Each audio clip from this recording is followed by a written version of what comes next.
Vítejte na představení novinek Kellys pro sezónu 2025, tentokrát trochu netradičně.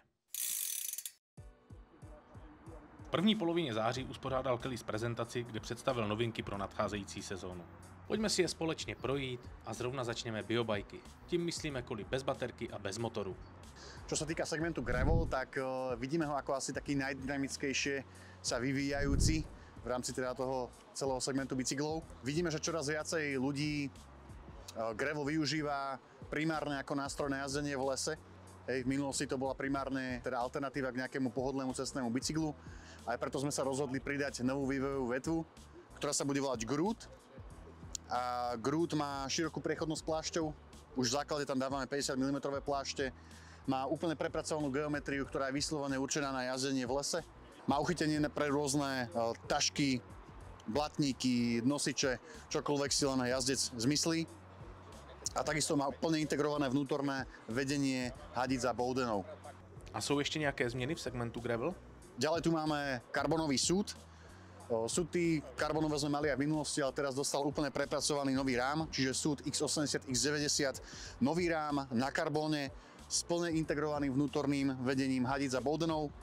Ten bicykel pôsobí čistejšie, aerodynamickejšie a v prípade, že si chce jazdec dať na riadidle nejakú beznosičovú brášňu, tak mu tu proste nezavadza nejaká pavučina z bowdenov a má tu teda viacej priestoru na manipuláciu. Tieto bicykle majú tiež priechodnosť plášťou 50 mm, v základe tam dávame 45, čiže tiež si myslím, že veľmi pekný univerzálny bike. Čo sa týka hliníkových sútov, tak tie prechádzajú do budúcej sezóny vo veľmi podobnej forme, ako sme boli zvyknutí z minula, ale teda dostali novú grafiku, nové farbičky. Je to veľmi podobné tým karbonovým sútom, takže si zachovávame nejakú celistvú vizuálnu identitu. A jednou ale veľkou zmenou sú nové rávky, ktoré budú mať vnútornú šírku 25 mm. Tie ráfiky sú samozrejme tubeless ready. Co model Gate? Doznal nejakých zmien? Gatey dostali tiež nový vynovený rám, respektíve dostali novú geometriu. Zvolili sme si také heslo, že from cross country to down country, v zmysle najnovších trendov. Bicykel dostal podkopnutejší hlavový uhol. A čo sa týka komponentovej skladby, tak všetky bicykle od Gateu X30, čiže už od základného modelu budú mať Kindchock, teleskopickú sedlovku a taktiež vidlicu so 120 mm zdvihom od RockShoxu. Cenově dostupný Spider taky vypadá, že prošel omlazovací kúrou. Spidere boli vždy také tie základné XCčka pre masy. My sme sa im ale rozhodli vrátiť ten cool faktor a teraz Spidere dostali úplne novú geometriu, ktorá je vyslovene progresívna, to znamená krátka zadná stavba pre lepšie vykrajovanie zákrut, dlhší predný trojuholník, podkopnutý hlavový uhol, kratučký predstavec v negatívnom sklone. Všetky modely od X50 až po X90 budú na jednoprevodníku. To znamená bicykel naozaj pripravený na jazdenie v lese za veľmi pekné peniaze. Vypadá to, že i děti se můžou těšit na nový přírůstek. No a novinky máme aj v segmente detských bicyklov, kde sme spravili superlightový rad s názvom Naga Air, kde to Air práve značí to, že sa jedná o veľmi ľahké bicykle. Sú to rámy spravené z 3x zoslabovaných hliníkových trubiek. Naozaj tá hmotnosť z toho rámu pri najmenšej veľkosti sa hýbe niekde okolo 1 kg, čiže veľmi, veľmi ľahké bicykle. Takisto aj výber komponentov. Ja hovorím, že to je taký bicykel pre dieťa bikera, to znamená, že pre človeka, ktorý teda vie, čo to dieťa potrebuje. Nie je to teda iba o nejakej lacnej odpruženej vidlici, ale naozaj je to bicykel, ktorý má fungovať. No a poďme na elektrokola. Tam je taky hromada novinek. Na novú sezónu prinášame množstvo zaujímavých noviniek do kategórie elektrobicyklov a jednou asi z takých najzaujímavejších je vynovená kategória Theos F série, ktorá prechádza vlastne do novej generácie a jednou z najväčších zmien je použitie výrazne väčších batérií. F-kové Theosy budú mať dneska už 820 Wh baterky, ktoré ponúkajú výrazne dlhší dojazd ako 720 Wh baterky, ktoré sami o sebe sú pomerne veľkokapacitné. A druhou veľkou zásadnou zmenou je použitie nových motorov Shimano EP801, ktorá je okrem toho, že sú samozrejme silnejšie, ponúkajú vám viac podpory počas širšieho záberu čo do používanej kadencie. Majú aj nové smart funkcie, pokiaľ sú spárované s použitím Shimano D8 prevodového systému, ako je napríklad tu. A to sú funkcie Free Shift a Auto Shift. Toto vám dáva v zásade funkciu, ako keby to bola taká automatická prevodovka, že vy pokiaľ jazdíte trail a stojíte na tom bicykli a idete si zatáčky, tak ten systém podľa tlaku na pedále, podľa kadencie, ktorú ste dávali predtým, podľa samozrejme rýchlosti samotného vášho bajku, vie rozoznať, aký by bol optimálny prevod a on bez toho, aby vy ste šlapali, tak on vám normálne zaradí. Všetky rozety na e-bajku sa vám pretočia a bicykel vám sám zmení prevod. To znamená, vy vyjdete nejakú zatáčku a zrazu idete do stúpania, systém zistí, že spomalujete, dá vám ľahší prevod a vy keď začnete šlapať, tak máte zaradený vhodnejší prevod. Čo je extrémne silná synergia medzi motorom a medzi prevodovým ústrojenstvom samotným, ktoré dneska prakticky tak dobre nastavené ponúka iba Shimano. Takže to je ako keby obrovský benefit nových motorov Shimano EP801. A tie sú použité na modely Teos F100, ale aj na modely Teos F90, ktorý taktiež bude mať Di2 prevodové ústrojenstvo. Ďalšou veľkou zmenou pre všetky F-kové Teosy je znižovanie váhy, ktoré sa nám podarilo pomocou nového karbonaramidového rámu, pomocou tej vysokokapacitnej baterky, ktorá je nielen silnejšia, ale je zároveň aj ľahšia, alebo teda má väčšiu kapacitu a zároveň je ľahšia. A samotný motor Shimano EP801 je tiež o trošku ľahší a tiež sme popracovali na komponentoch. Takže nové F-kové Teosy budú silnejšie, ľahšie a s dlhším dojazdom a výrazne zvýšeným jazdným zážitkom vďaka týmto novým funkciám AutoShift a FreeShift. Ďalšou zaujímavou novinkou na túto sezónu a na nové sezóny je rozširovanie kolekcie Teosu R série. A čím je Teos R séria špecifická? Jedná sa o v zásade hliníkovú radu celoodpružených elektrobajkov Teos. A čo je možno, že špecifické pri týchto bajkoch je, že táto rámová platforma je nielen vyvinutá v Európe, ale je tu aj fyzicky vyrobená.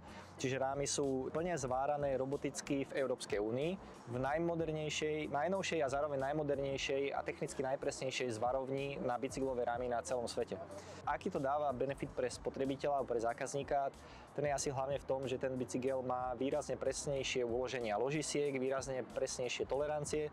To znamená, ten rám je kvalitnejšie vyrobený, ložiská sú presnejšie uložené, tým pádom to kolo sa vám nevybúcha, ložiská sa vám nevymlátia tak rýchlo a vlastne ten e-bike je v zásade výrazne dlhšie trvácnejší bez nutnosti servisného zásahu. Takže to je asi taká pomerne zaujímavá novinka. R-kové Teosy majú extrémne silný Panasonic GX Ultimate 95 Nm, majú taktiež nové baterky 820 Wh, s najväčšou energetickou hustotou vlastne asi v bicyklovom svete vôbec. To znamená, tie bajky sú ľahké, sú silné, majú veľký dojazd a dneska majú ešte výrazne väčší dojazd. A možno, že ešte zaujímavou novinkou je jeden model, ktorý sa volá Teos R50 Limited a úloha tohto bajku je priniesť hlavné benefity tejto celoodpruženej platformy, tohto motoru, tejto batérie a tohto jazdného zážitku do výrazne cenovo prístupnejšej kategórie. Takže takéto kolo začína už na cenovke 85 000 korun českých. Příslušenství je neméně důležitý segment. Jsou i tady nějaké novinky? Príľbu Outrage sme chceli spraviť ešte bezpečnejšiu a komfortnejšiu, preto sme pridali bezpečnostný NFC čip TwiceMe a taktiež nový upínací systém. Výhodou toho upínacieho systému je tá, že prechádza celým vnútrom príľby, prispôsobí sa hlave jazdca a vytvorí malú medzeru medzi hlavou a polystyrénom. To znamená žiadne tlakové body, žiadne otlačenia, zvýšený prietok vzduchu, takže príľba je o to komfortnejšia. Ďalšou novinkou je príľba Dynamic 2. Tá má malý odnímateľný shield bez klasických dier, takže keď shield nepoužívam, tak príľba nepôsobí, že je niečo chýba, nezostanú tam žiadne diery a je vizuálne čistá. V kategórii slnečných okuliarov máme novinku okuliare Spectre. Tam je veľmi jednoduchá výmena skiel, vďaka patentovanému systému výmeny skiel. Funguje to veľmi jednoducho. Taktiež tam máme nové slnečné okuliare Reveal, ktoré sú fotochromatické s jedným sklom nevymeniteľným. V kategórii svetiel máme veľmi zaujímavú novinku a to je set osvetlenia Luxio. Zaujímavá funkcia toho setu je, že pomocou predného svetla dokážem ovládať zadné. To znamená, viem ho vypnúť, viem ho zapnúť, viem, aký mód mi práve svieti, takže pri jazde sa už nemusím otáčať, nemusím kontrolovať svetlo, či svietim, ako svietim, všetko pohodlne kontrolujem s predným. Túto funkciu má okrem predného svetla Luxio aj predné svetlo Variant, takže dá sa to spárovať taktiež s tým zadným svetlom, všetko bude predajné aj samostatne. Okrem toho zadné svetlo variant má dve diódy a maximálny výkon 2300 lumenov, čo z neho robí svetlo vhodné na rýchlu jazdu po trailoch. Ak jazdím v premávke, viem používať jednu diódu, ktorá je špeciálne upravená tak, aby som neosvetľoval ostatných účastníkov cestnej premávky. Ďalej máme zaujímavú novinku, elektrickú pumpu E-Flow. Táto pumpa vie na jedno nabitie nafúkať 3 až 4 duše, záleží teda od veľkosti. Pumpa je kompatibilná so všetkými druhmi ventilov a má funkciu, kedy sa pumpa automaticky vypne, ako náhle dosiahne vami vopred navolený požadovaný tlak. V kategórii pedálov máme nový top model pedál Stealth 2. Tento pedál je konkávneho ergonomického tvaru a kombinuje priemyselné zapustrené ložiská s klznými ložiskami. Zaujímavou novinkou je pedál Flat 40. Toto je hliníkový platformový pedál, kde o grip sa nestarajú piny, ako sme doteraz boli zvyknutí, ale brúsny papier, ktorý sa dá v prípade potreby jednoducho vymeniť. Takže tieto pedále sú vhodné pre jazdcov, ktorí chcú poriadny, kvalitný, robustný pedál, platformový, s dobrým gripom, ale z nejakého dôvodu majú strach z použitia pínov alebo ich nechcú používať, prípadne nejazdia vo veľmi agresívnom teréne. Takže toto je pre nich úplne ideálny pedál. Takže jak jste mohli vidět, novinek bylo plno a nebyly to jen kosmetické změny. Spoustu z toho máme v plánu i otestovat, takže další informace najdete brzy na našem magazínu. Díky za pozornost a teď už se běžte projet. Čau.